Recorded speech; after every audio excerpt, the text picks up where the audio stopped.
So it's pretty common in games for timers to be useful. So let's just have a look at the basics of what you can do there. Firstly, to be aware, if you've got your normal Python Arcade game, the onUpdate function always gives you a delta time. This is the amount of time since this function last ran, which would be last frame. So typically what you can do is you can have a time variable and just add that delta time on every single time, and that keeps track of the overall time in your game. I've seen people get a bit tied up in knots with that, so that's why I'm looking at this. What I've done is I've created a separate class for a timer because I want to have many timers eventually. Well, in fact, I have in this. And all it is in the init, it sets its own time to be 0. And then it's in its update, it adds on a delta time. Let's have a quick look at the delta time. The way I've set it up is I've got a list of timers to show that I can do multiple timers.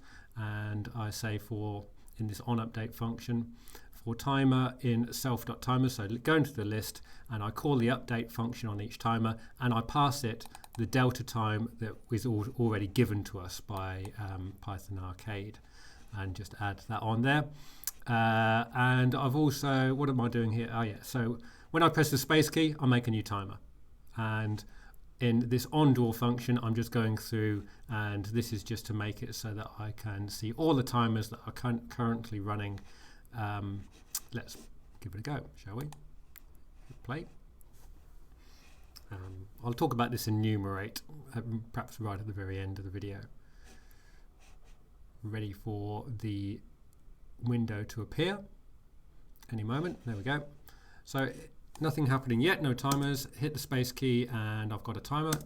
Hit the space key, another timer appears, and I've got another one, and I can have as many as I want. So all the timers are running there. So that's just using the simplest version of the timer class. Step forwards, I wanted to have it so that a timer would run for a specific amount of time.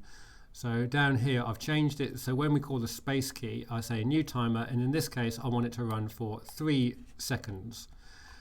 So what I have added is it receives this finish time, the 3 seconds, and it sets it to be its own self.finish time. And I've got a finished true false Boolean variable here. So if it's not finished, I add on the time, and then I check to see if we've got past the finish time, and if we've passed the finish time, I set finished to be true. So if I play this, we should have a bunch of timers that all run for 3 seconds only. And I'll show you, I've set it to display. So you can see they all tick along and then finished as they get to 3 seconds. I can add more timers and they all finish. So down in the draw function, I did if timer.finished. So for each timer in this enumerate self.timers, if it's finished, I say finished, otherwise I give it the time of that timer. Might as well just mention this enumerate. I want to go for timer in timers, but I also want to be able to position the text on screen. So I needed to have a number go 0, 1, 2, 3, 4 to give me the Y coordinate to make them stack vertically on the screen. So this enumerate, that gives me an index as well as the particular item each time. So a handy little trick, not super important to know, but can be kind of handy.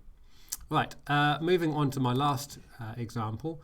So what I've added here is a pause function. So I've got this def pause, and I've added this self.paused property.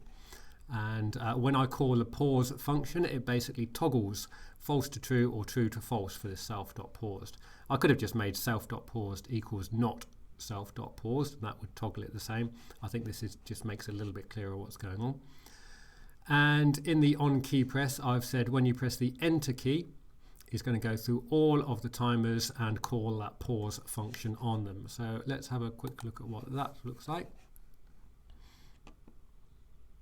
when it loads. Yep. So can start some timers, and they're still going to be 3 second timers, but when I hit enter, it pauses them, and then enter again, unpauses them. And yeah, keep going like that. Interestingly, if I add more timers, of course, as each timer is added, the paused thing is not global, it's per timer. So each individual timer can be paused or not paused as is required.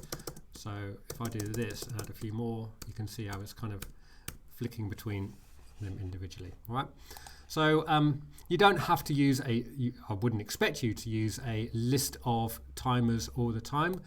Typically you would have a named timer, so a self.countdown timer or self.menu timer or something like that, which you create from this timer function, and then you can look at the individual values, or in any individual object that you've got in the game can have its own timer as well. I just kind of wanted to show you the basics of how you would manage time with this delta time thing. Hope it's useful.